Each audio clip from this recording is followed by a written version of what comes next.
Hermanos, abramos la palabra de Dios en Juan capítulo 1, versículo 16. Dice la Escritura: de su plenitud recibimos todos y gracia sobre gracia. Ha sido una preocupación para mí como pastor el tema de la gracia no entendida o no comprendida. Se ha predicado mucho sobre la gracia de Dios en muchos lugares como ese don gratuito, ese favor inmerecido que Dios otorga al hombre para que sobre la base del sacrificio de su Hijo pueda ser salvo. Pero muchas veces en el mensaje de la gracia se descuida el aspecto de la santificación.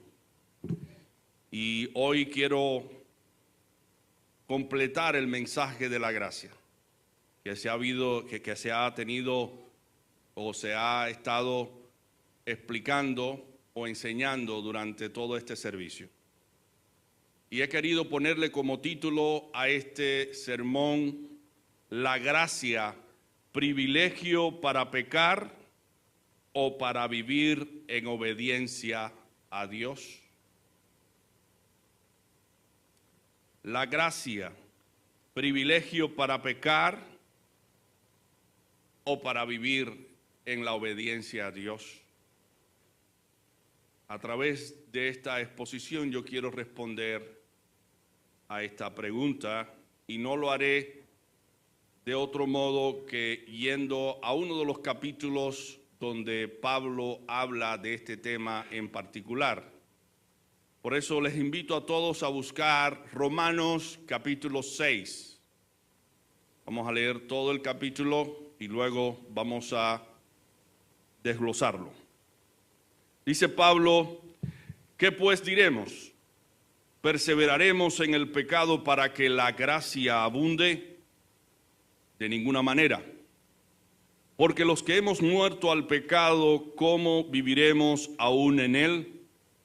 ¿O no sabéis que todos los que hemos sido bautizados en Cristo Jesús hemos sido bautizados en su muerte? Porque somos sepultados juntamente con él para muerte por el bautismo, a fin de que como Cristo resucitó de los muertos por la gloria del Padre, así también nosotros andemos en vida nueva. Si fuimos plantados juntamente con Él en la semejanza de su muerte, así también lo seremos en la de su resurrección, sabiendo esto, que nuestro viejo hombre fue crucificado juntamente con Él, para que el cuerpo del pecado sea destruido, a fin de que no sirvamos más al pecado, porque el que ha muerto ha sido justificado del pecado. Y si morimos con Cristo, creemos que también viviremos con Él. Y sabemos que Cristo, habiendo resucitado de los muertos, ya no muere, la muerte no se enseñorea más de Él. En cuanto murió, al pecado murió una vez por todas, pero en cuanto vive, para Dios vive. Así también vosotros consideraos muertos al pecado, pero vivos para Dios en Cristo Jesús, Señor nuestro. No reine, pues, el pecado en vuestro cuerpo mortal, de modo que lo obedezcáis en sus apetitos, ni tampoco presentéis vuestros miembros al pecado como instrumentos de iniquidad, sino presentaos vosotros mismos a Dios como vivos entre los muertos, y vuestros miembros a Dios como instrumentos de justicia. El pecado no se enseñoreará de vosotros, pues no estáis bajo la ley, sino bajo la gracia. ¿Qué pues? ¿Pecaremos porque no estamos bajo la ley, sino bajo la gracia? De ninguna manera. ¿No sabéis que si os sometéis a alguien como esclavos para obedecerlo, sois esclavos de aquel a quien obedecéis, sea del pecado para muerte, o sea de la obediencia para justicia? Pero gracias a Dios que, aunque erais esclavos del pecado, habéis obedecido de corazón aquella forma de doctrina que os transmitieron, y libertados del pecado, vinisteis a ser siervos de la justicia. Hablo como humano, por vuestra humana debilidad, así como para iniquidad presentasteis vuestros miembros para servir a la impureza y a la iniquidad, así ahora para santificación presentad vuestros miembros para servir a la justicia. Cuando erais esclavos del pecado, erais libres con respecto a la justicia. Pero ¿qué fruto teníais de aquellas cosas de las cuales ahora os avergonzáis? Porque el fin de ellas es muerte. Pero ahora que habéis sido libertados del pecado y hechos siervos de Dios, tenéis por vuestro fruto la santificación y como fin la vida eterna. Porque la paga del pecado es muerte, pero la dádiva de Dios es vida eterna en Cristo Jesús, Señor nuestro. En los primeros 3 capítulos de Pablo, hablando con los romanos, y especialmente incluyendo a todo el género humano, Pablo dedica su carta a hablar en primer lugar a los gentiles y luego a los judíos. Y Pablo dice que todos están bajo el juicio de Dios, todos están bajo condenación y todos necesitan a un Salvador. El argumento de Pablo es que por mucho que el ser humano desee ser salvo sobre la base de sus buenas obras o su obediencia, esto es totalmente imposible, porque la ley no solamente condena los actos impuros, también la ley condena los malos pensamientos y las intenciones del corazón. Sin embargo, esto no significa que estamos desobligados a guardar la ley, porque la ley es un reflejo del carácter santo de Dios, y en ningún capítulo de la Biblia, y especialmente en las epístolas de Pablo, cuando él habla de la gracia, Pablo no está diciéndole a los creyentes que ahora sí pueden pecar y ahora sí pueden vivir como quieran. En primer lugar, porque esto iría en contra de la santidad, el carácter santo de Dios, y también en contra del llamado de Dios a la santidad. Dios dice: sed santos porque yo soy santo. Dios dice: seguid la paz con todos y la santidad, sin la cual nadie verá al Señor. Entonces la gracia salvadora es un don gratuito que nos concede Dios en virtud de lo que Cristo hizo por nosotros, para que no nos conformemos más al pecado, sino a la justicia. De Cristo recibimos todos la gracia que necesitamos. Y como dijimos al principio, Juan en el primer capítulo, en el versículo 16, dice: de su plenitud tomamos todos, recibimos todos, y gracia sobre gracia. Pero esas gracias no son permisos que Dios nos da para violar la ley moral de Dios. La ley moral de Dios es el carácter santo de Dios.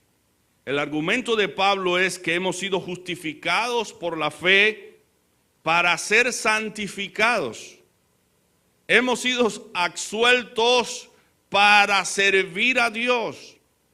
Hemos sido declarados libres, sin cuentas pendientes ante el tribunal de Dios, para ahora en gratitud servir al Dios que nos salvó. Así que hemos sido santificados por Dios, y esto significa que hemos sido apartados, separados para un servicio o una función especial. hemos sido apartados para el servicio a Dios.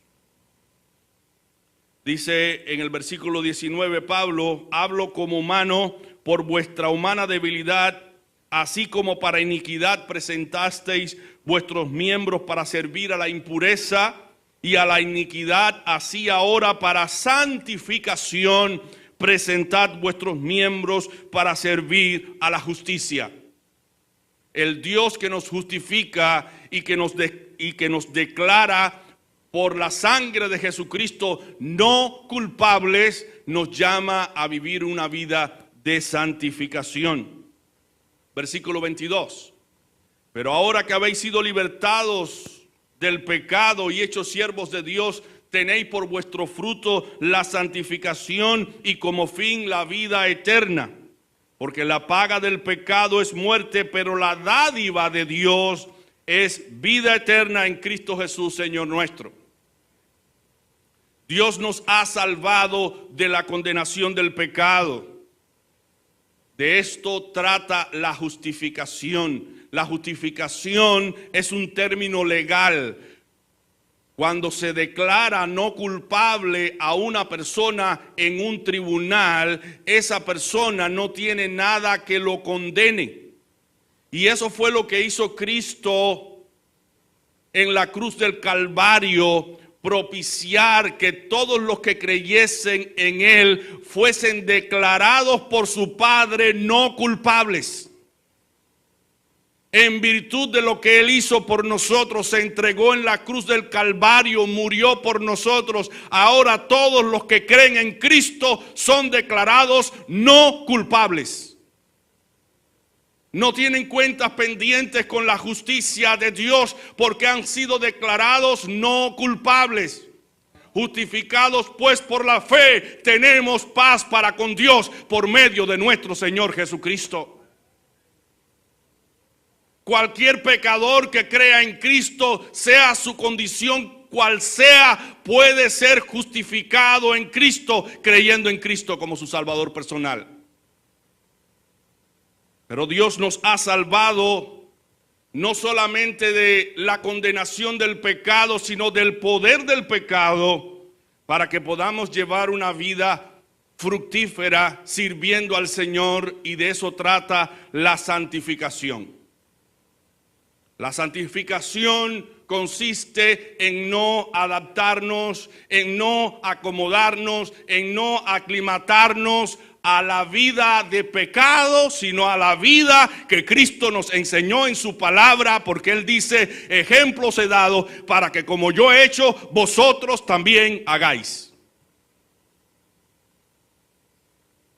Dios nos salvará un día de este cuerpo de pecado que todavía arrastra la naturaleza pecaminosa, pero ahora Dios nos ha dado su gracia para que no nos acomodemos al pecado, sino a la justicia. Dios nos ha dado el poder para vencer el pecado en Cristo Jesús.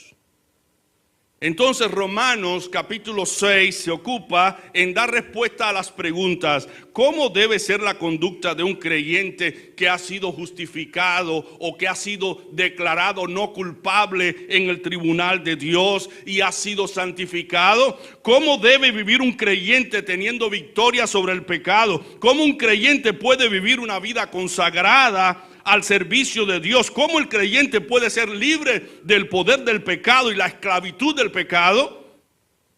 ¿Qué tiene que hacer un creyente para vivir una vida que agrade a Dios?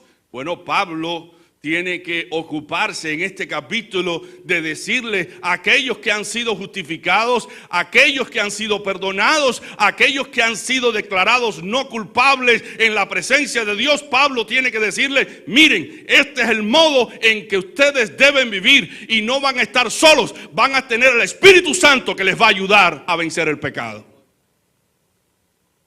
Me van a tener a mí aquí para ayudarles a vencer los instintos pecaminosos del corazón. Para ser salvos y justificados, el creyente debe creer en el Evangelio y arrepentirse de sus pecados. Como dice la Escritura, Esto es un requisito indispensable para todo aquel que quiera ser salvo. Cuando Jesús predicó el Evangelio en Marcos 1 del 14 al 15, miren cómo Jesús empieza su predicación.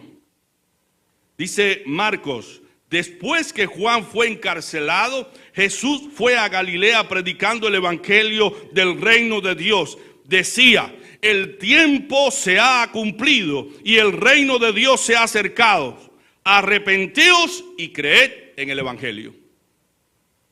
Son los dos pilares del Evangelio: el arrepentimiento y la fe. Así que yo, para ser salvo, necesito arrepentirme de mis pecados y poner toda mi fe y toda mi confianza en Cristo Jesús. Eso quiere decir que yo no voy a confiar en mí mismo, yo voy a confiar en Cristo Jesús. Yo voy a confiar en su poder. Yo no tengo ningún poder, no tengo ninguna capacidad, pero Él sí la tiene. Yo voy a confiar en Él. Por eso decía Pablo: todo lo puedo en Cristo que me fortalece. Y así debe decir todo creyente en Cristo. No hay una cosa que yo no pueda lograr con Cristo. No hay una cosa que yo no pueda lograr con Cristo. Pero tampoco hay una cosa que yo pueda lograr sin Cristo. Porque Él dice: sin mí nada podéis hacer. Yo lo necesito a Él. Él es mi Salvador. Él es mi Redentor. Él es mi santificador.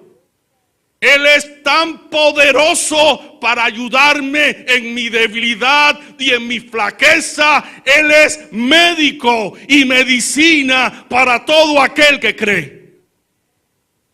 No hay inmoralidad que ante Él pueda sostenerse. No hay inmundicia que ante Él no pueda ser limpiada, porque en Cristo hay poder.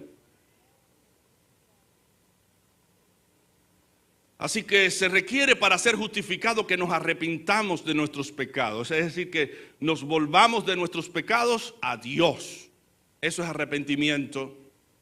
Y que ahora pongamos nuestra fe en Cristo Jesús, porque Él está aquí para ayudarnos en nuestras debilidades y flaquezas y para llevarnos al cielo.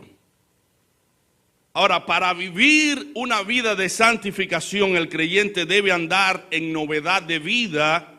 Esto es lo que vamos a enseñar en primer lugar, dice Pablo, sobre este aspecto. Pablo llama a los cristianos a no continuar viviendo en la práctica del pecado. Es bueno entender que de Cristo tomamos todo, recibimos todo y gracia sobre gracia. Pero esa gracia sobre gracia no son permisos que Dios nos da para vivir en el pecado. Por ejemplo, cuando Cristo se encontró con la mujer adúltera, porque habían hombres que la estaban acusando y la trajeron ante Él, y le dijeron: mira, hemos sorprendido a esta mujer en el acto mismo de adulterio, es digna que se le apedree. ¿Qué hizo el Señor? Dice que se arrodilló y empezó a escribir en la tierra. Y mientras escribía, cada uno de los acusadores de aquella mujer se fue yendo uno a uno. El Señor Jesús usó su poder para recordarle a todas estas personas que estaban acusando a esta mujer pecadora que eran tan pecadores o peor que aquella mujer. Y dice que cada uno de ellos se fue y se quedó Jesús solo con aquella mujer.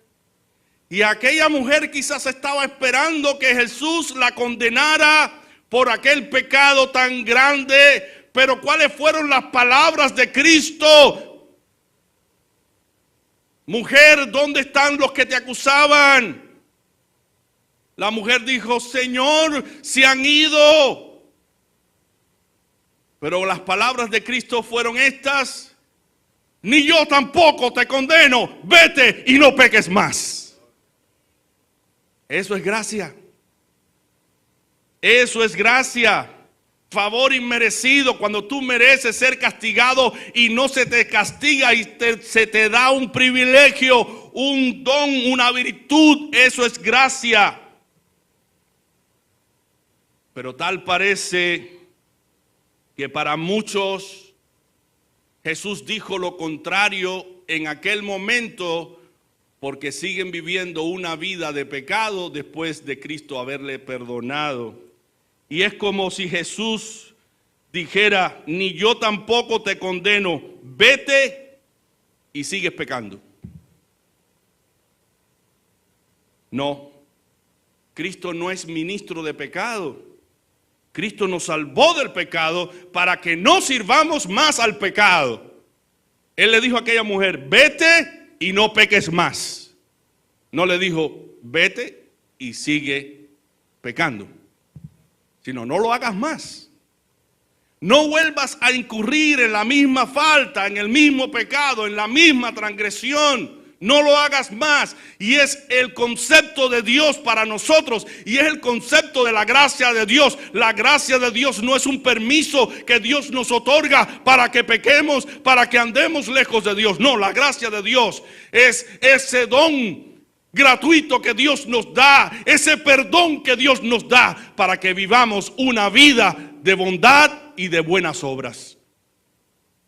Por eso Pablo llama a los cristianos a no continuar en el pecado como una práctica. Dice Pablo: ¿qué pues diremos? ¿Perseveraremos en el pecado para que la gracia abunde? ¿Continuaremos en el pecado para que abunde la gracia?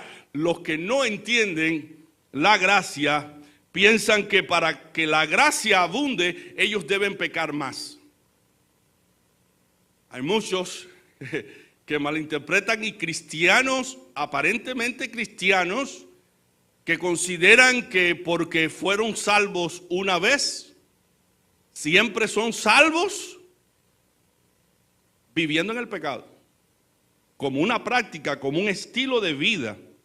Mi hermano, no podemos convertir la gracia de Dios en una licencia para andar en los pecados que Dios condena, y los pecados que llevaron a Cristo a la cruz. Si en verdad somos salvos solo por gracia, es verdad, no podemos vivir en aquellos pecados que Dios aborrece. Es verdad que somos salvos por gracia, solamente por la fe. Dice que es un don de Dios, no por obras para que nadie se gloríe. Pero la gracia es el favor, la disposición de Dios para que cada creyente aprenda a vivir agradando a Dios. No en los pecados que condena la ley, porque la ley es el carácter santo de Dios. Sí, es verdad que somos nosotros deudores de la gracia de Dios. Nadie puede ser salvo por sus obras, pero sí, el Señor te acepta como tú eres, con tus pecados, con tus iniquidades, pero te dice al mismo tiempo que te recibe: vete y no peques más. El Dios que me acepta como soy, no me deja como soy, me transforma, me cambia, me purifica. Por eso tiene que decir Pablo en 2 Corintios 5:17, de modo que si alguno dice que está en Cristo, nueva criatura es, las cosas viejas pasaron y aquí todas son hechas nuevas. Y cuando Pablo está hablando de la gracia, que dice somos salvos por gracia, por medio de la fe, y esto no es de nosotros, es un don de Dios, no por obras para que nadie se gloríe. Pablo pasa a decir que somos hechuras suyas, creados en Dios para buenas obras, las cuales Dios preparó de antemano para que anduviésemos en ellas.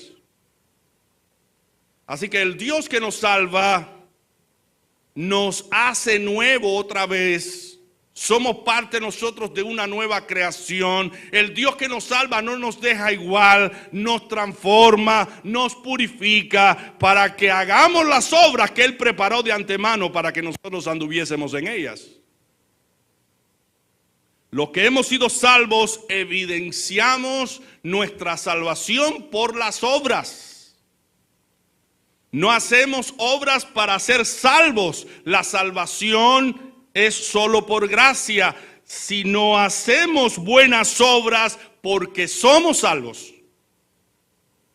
Las obras son el fruto de nuestra salvación.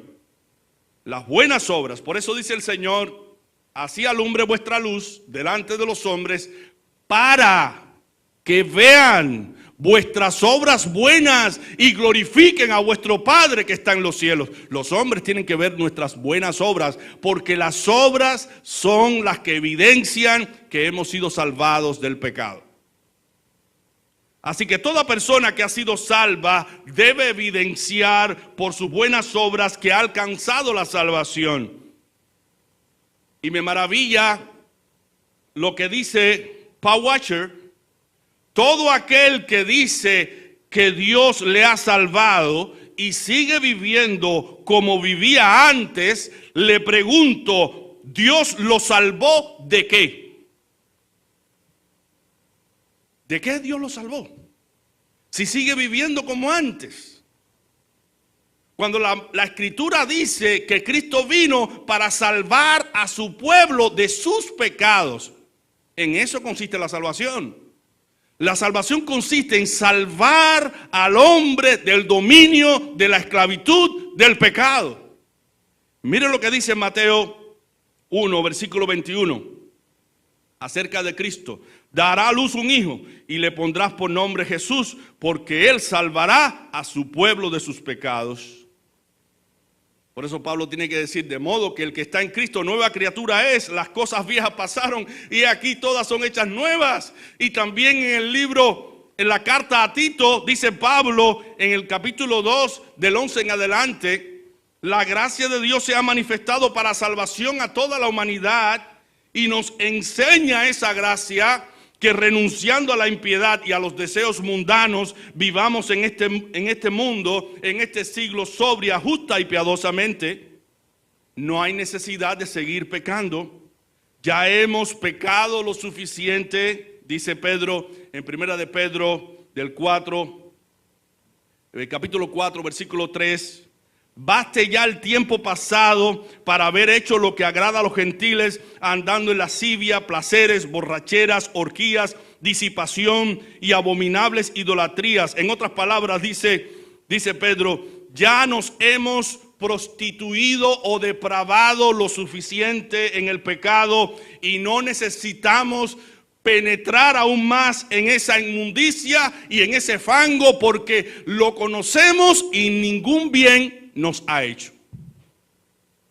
Juan enseña que aquellos que continuamente practican el pecado como un estilo de vida no han nacido de nuevo, no han nacido de Dios. Dice primera de Juan 3, 6, 8 y 9.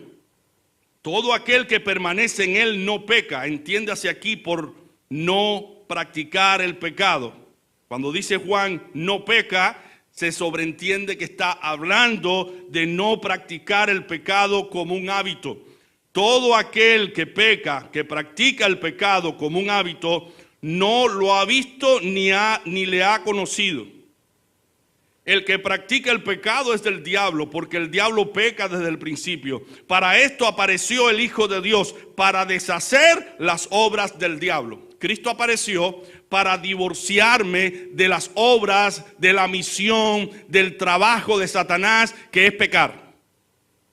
Él vive la vida pecando y Él quiere que nosotros vivamos nuestra vida también pecando. Pero Cristo vino para divorciarme por completo de esa práctica constante de pecado. No quiere decir que no pequemos. Quiere decir que nosotros no planificamos el pecado y no andamos y vivimos en el pecado como una práctica. Versículo 9. Todo aquel que es nacido de Dios no practica el pecado, porque la simiente de Dios, que es Cristo, permanece en él y no puede pecar, no puede practicar el pecado porque es nacido de Dios. Primera de Juan 5:18 dice, sabemos que todo aquel que ha nacido de Dios no practica el pecado, pues aquel que fue engendrado por Dios lo guarda y el maligno no le toca. Así que el pecado en el Hijo de Dios es un accidente, no es una práctica constante. El verdadero Hijo de Dios odia el pecado, desea ser libre de su terrible esclavitud, el verdadero cristiano toma en serio la ley de Dios, la toma en serio, la ley de Dios, es decir, no desea andar en los pecados que la ley condena, y si peca, en algún momento le pesa en el alma, se arrepiente, confiesa su pecado, se vuelve a Dios y abandona su pecado. Ahora, Pablo llama también a los cristianos a no vivir en el pecado como algo habitual, como algo que hacemos lunes, martes, miércoles, todos los días de la semana, a toda hora, a todo segundo, a todo minuto. Dice Pablo en Romanos 6:2, de ninguna manera perseveraremos en pecado, porque los que hemos muerto al pecado, ¿cómo viviremos en él? La Biblia nos enseña que como Cristo murió por el pecado físicamente, así nosotros también morimos a la vida pecaminosa, a la vida apartada de Dios. Versículo 3. ¿O no sabéis que todos los que hemos sido bautizados en Cristo Jesús, hemos sido bautizados en su muerte? El bautismo en Cristo significa que morimos al pecado para vivir para Cristo. En otras palabras, Pablo nos expresa esto en 2 de Corintios 5, del 14 al 15, cuando dice, el amor de Cristo nos constriñe, pensando en esto, que si uno murió por todos, luego todos murieron, y por todos murió, para que los que viven ya no vivan para sí, sino para aquel que murió y resucitó por ellos. Así que cuando una persona es salva, esa persona automáticamente abandona su vida de pecado, se entrega a Cristo Jesús y empieza a hacer la voluntad de Cristo. Pablo también llama a los cristianos a andar en novedad de vida. Dice, ¿no sabéis que todos los que hemos sido bautizados en Cristo Jesús, hemos sido bautizados en su muerte? Versículo 4. Porque somos sepultados juntamente con él para muerte por el bautismo, a fin de que como Cristo resucitó de los muertos por la gloria del Padre, así también nosotros andemos en vida nueva. Así que el bautismo en agua significa la relación y la posición que nosotros tenemos en Cristo. Por cuanto nosotros estamos en Cristo, hemos sido identificados con Él en su muerte y en su sepultura. Por cuanto estamos en Cristo, ahora somos nueva criatura, donde las cosas viejas pasaron y aquí todas son hechas nuevas. Por cuanto en Cristo Jesús soy miembro de su cuerpo, que es la iglesia, ahora como miembro del cuerpo de Cristo, estoy identificado con una asamblea local de creyentes donde mutuamente nos ayudamos, oramos los unos por los otros, nos predicamos la palabra y nos estimulamos a las buenas obras. Por cuanto estamos en Cristo, ya no estamos bajo condenación, de modo que el bautismo da testimonio de ese hecho de que ya somos libres de la culpa y que ahora tenemos una buena conciencia. Quiero decirles claramente que el bautismo es un simbolismo. Lo que más importa sobre todo es la fe en Jesucristo, la confesión de nuestros pecados y el arrepentimiento. El bautismo es una expresión de lo que ya pasó, de lo que ya sucedió en el corazón y en la mente del creyente. Pero representa típicamente lo que nosotros debemos hacer en la vida nueva. Por cuanto estamos en Cristo, ya para los que hemos resucitado espiritualmente, no hay culpa ni condenación. Así que en Cristo tenemos una nueva vida. En Cristo tenemos ahora la luz de Él que nos guía a toda verdad. Y debemos cada día apropiarnos de la vida de Jesús. Cuando dice la Escritura que Cristo está frente a sus discípulos diciendo, yo soy la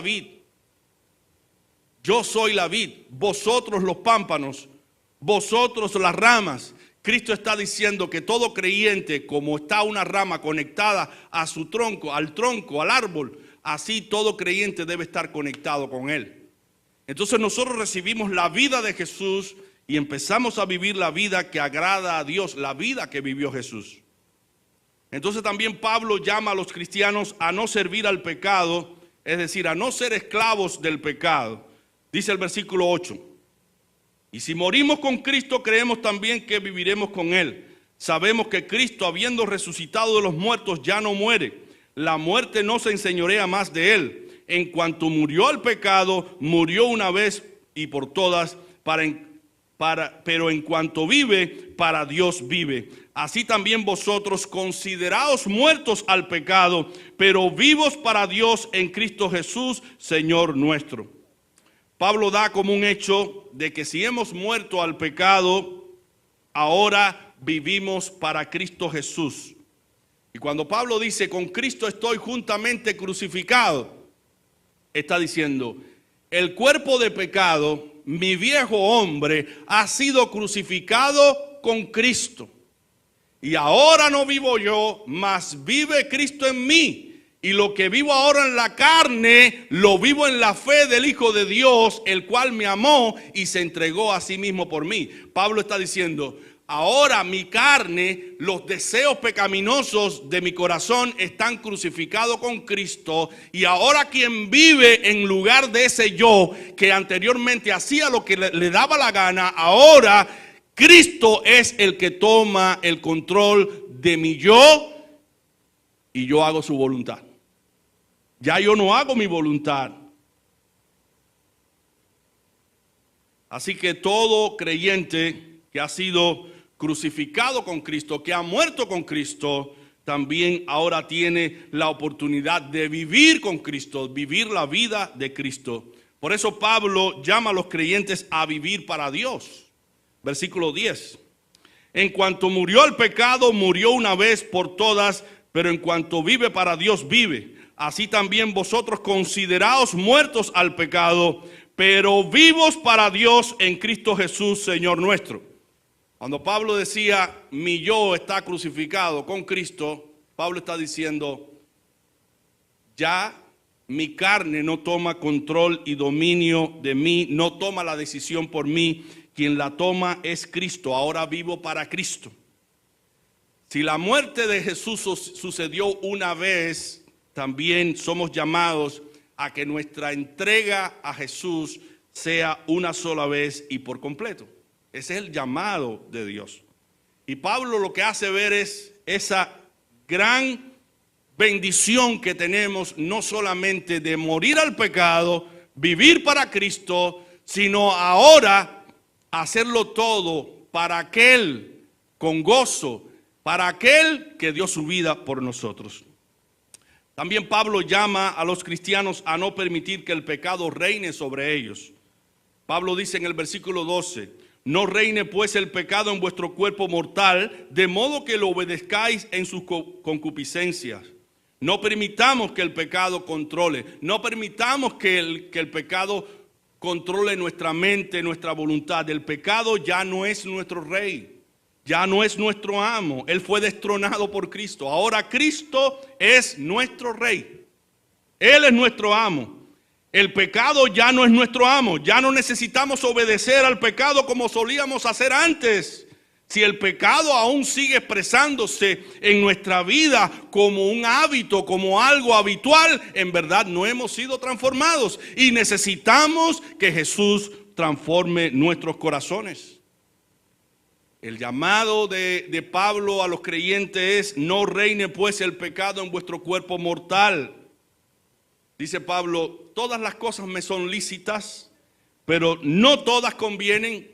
Todas las cosas me son lícitas, pero yo no me dejaré dominar por ninguna. En 1 Corintios 10, 23 dice, todo me es lícito, pero no todo conviene. Todo me es lícito, pero no todo edifica. Yo debo hacer morir todo deseo malo del corazón y entregarme al dominio y a la dirección de Cristo Jesús en mi vida. Y con la ayuda de Cristo, con la gracia que Él me da, hacer morir los deseos pecaminosos. Dice Colosenses 3, versículo 5. Haced morir pues lo terrenal en vosotros, fornicación, impureza, pasiones desordenadas, malos deseos y avaricia, que es idolatría.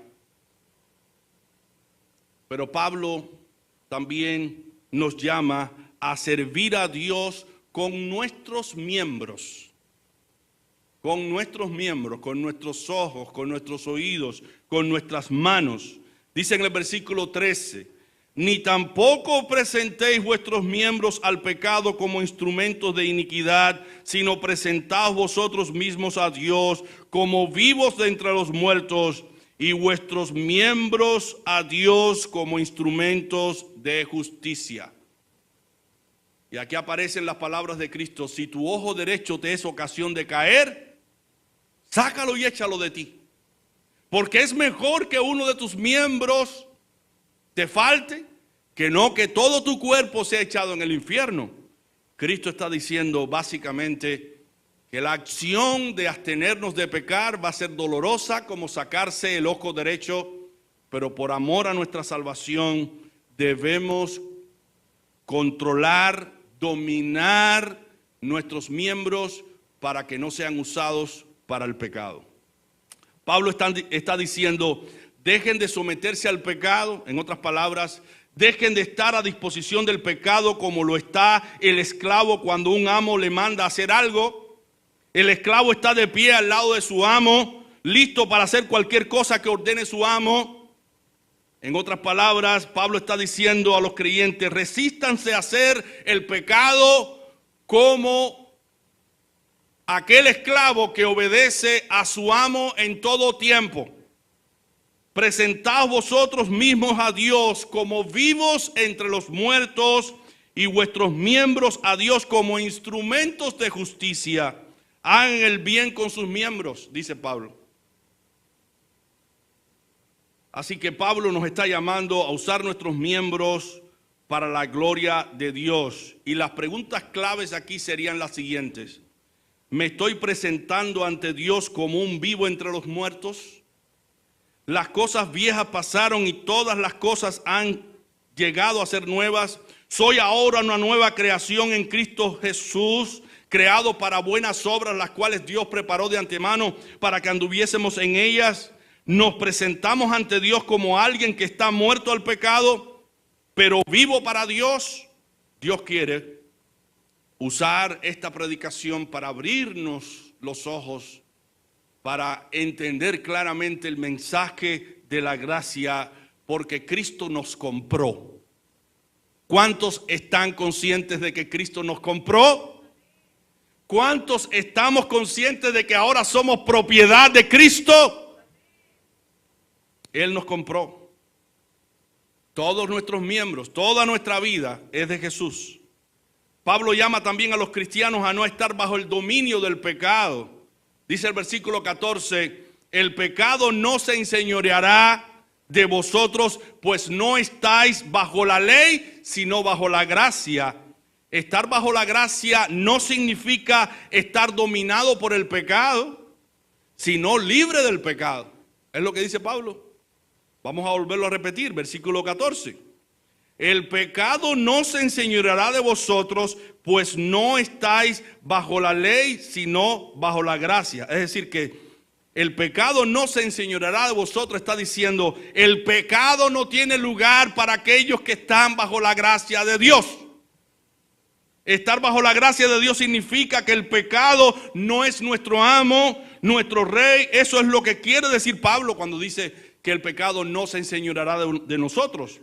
Pablo no está ordenándole o permitiéndole a los creyentes algún permiso especial para pecar, porque ahora no están bajo la ley, sino bajo la gracia. Sino Pablo le está diciendo, la gracia de Dios es con ustedes para que ahora en esa gracia, con ese poder, con esa capacidad que viene de Dios, ustedes no se dejen vencer por el pecado.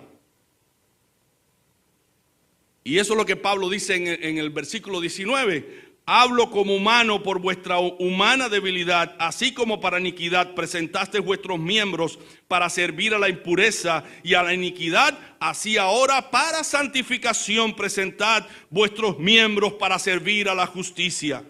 Así que Pablo está negando absolutamente aquí que bajo la gracia no sea concedido algún permiso especial para pecar. No. Vivir bajo la gracia significa presentar nuestros miembros para servir a la justicia. Esa misma justicia de la cual nos habla la ley cuando nos dice: no hurtarás, no hablarás contra tu prójimo falso testimonio. Esa es la ley. Esa es la justicia de Dios. Entonces, la gracia de Dios me enseña que renunciando a toda esa impiedad que condena la ley, ahora yo viva sobria, justa y piadosamente. Eso es lo que dice la gracia. Así que Pablo sigue diciendo, versículo 20 en adelante: cuando erais esclavos del pecado, erais libres con respecto a la justicia.